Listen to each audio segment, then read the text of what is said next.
El Niño is a climate pattern that sees the unusual warming of surface waters in the eastern tropical Pacific Ocean. It is declared when the waters off the Pacific coast between southern Mexico and northern Peru rise 0.5 degrees Celsius (33 degrees Fahrenheit) above the long-term average. Even in its mildest form, it causes the Pacific jet stream to move south of its neutral position, triggering wide-ranging changes in weather and climate patterns around the globe, including devastating floods in South America and chronic droughts in Australia and Indonesia.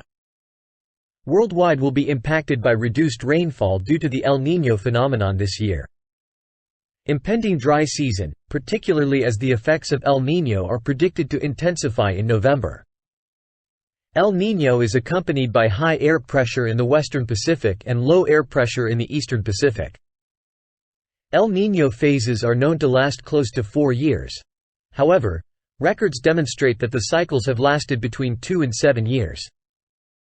During the development of El Niño, rainfall develops between September to November.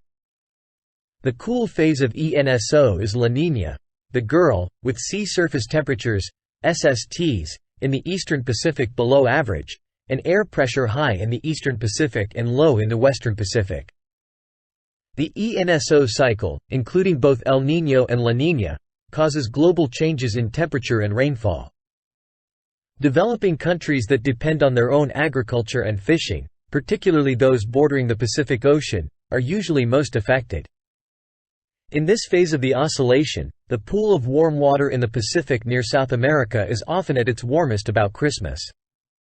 The original phrase, El Niño de Navidad, arose centuries ago, when Peruvian fishermen named the weather phenomenon after the newborn Christ.